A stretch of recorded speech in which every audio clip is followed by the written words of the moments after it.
What's up, guys? Angry Manduke here again. I'm sensing awkwardness, am I right? What am I angry about? But before I get into that, I want to give a big thank you to everybody who likes my videos. Thanks for the support. And I also want to remind everybody who dislikes my videos that just watching me is still supporting me. So thank you. Thanks for the views and thanks for your time. I love you for that.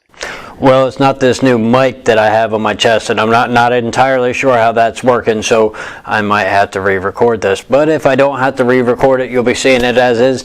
Just made that easier. And I'm angry because I haven't been angry for about 2 weeks, and I'm not trying to alienate any of you guys, but, you know, I've been busy doing things like the vacation, and I want to get that all out there, because I think outside of my regular subscribers who are into me for Angry Manduke, the videos that I got down there are going to be a smash hit among travelers.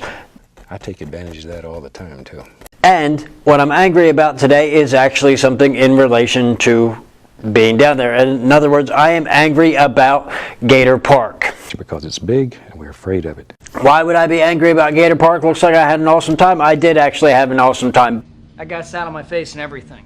But I am a little bit angry about Gator Park because in the national parks, you're not allowed to fly a drone. And I could have gotten a lot more great footage if I could have flew my drone in the Everglades Park. And I would not have it any other way. I'm not allowed to fly the drone, but they're allowed to take this airboat through the Everglades, which that thing is big, loud. It's unbelievable to have this kind of power.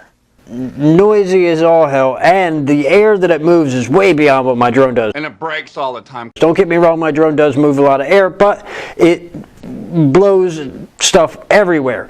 Blow me. And because it's huge and it's big enough to move probably 20 people. You gotta hang on tight. On top of itself. It's got a V8. It's big and nasty, and it looked like it was a bit run down. Maybe something is fundamentally wrong. So they let this big thing go through there. That's what she said. And it's not just they let it go through there, but you could see the tracks where they go, and there's more than one airboat place. It's not just Gator Park. I'm actually angry about all of them. There's no laughing matter. Because they're tearing up the Everglades in order to make a profit. Now, there was a small fee that goes to the Everglades, but I didn't see anywhere that part of the profits go to restoring the Everglades in any way, shape, or form. They need our help, right? No, they don't. Which I also thought was a problem, because if they're making $20 a head and they're probably making somewhere around $2,000 or $3,000 a day, they could actually be donating at least 100 of that to restoring the Everglades and getting it up to where it needs to be, seeing how they're actually taking part in destroying the Everglades. This is life and death. On top of that, their gift shop was astronomical. Here comes another funny. Even as far as gift shops are concerned, now if I compare it to the Manatee Viewing Center, the gift shop there was actually fairly reasonable, which is cool. There was some stuff that was a little bit high priced, but not too much. That was a big deal. It's the coolest place in the world. Furthermore, I was also angry that they had so many gators in captivity. I understand they want you to be able to see them, but I think it's just kind of crappy to have them in captivity when you're in the Everglades, and just, you know, a couple of miles down the road at Shark Valley, you can actually see gators laying all over the place, as we did while we were there. There was gators everywhere, so it wasn't really a big deal to see gators. It's a guarantee that you're going to see gators because you're in the Everglades, and there's probably 1 million of them in the Everglades. They're, you know, that common there. A fact known well to every woman. And then I am also angry at the after portion. Now, I did thoroughly enjoy the guy who had his bird, and he was explaining the difference between the gator and the crocodile, and he actually did some interaction and whatnot, but some of his information was wrong. He is nothing.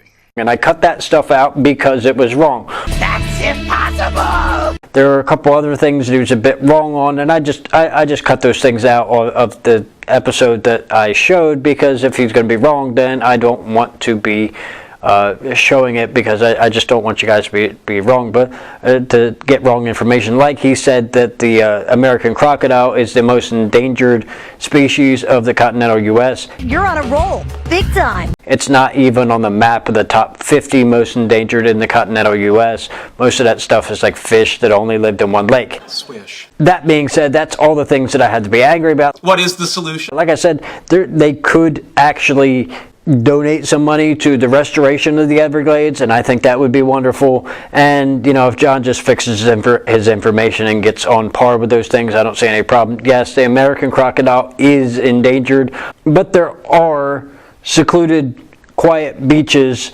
in Florida, and in fact, me and my princess were at one the night before. Class dismissed. If you look in the right places, then you can always find it. So anyway, guys, if you enjoyed this and you want to see what else I'm angry about, you can go ahead and check out some videos over there. Or if you're interested in the Gator Park videos, you can check that one out there. As always, guys, I want you to like the video. I want you to share it with your friends. And if you are a vapor, please check out this link here. Pick yourself up some premium juices. You won't be disappointed, I promise.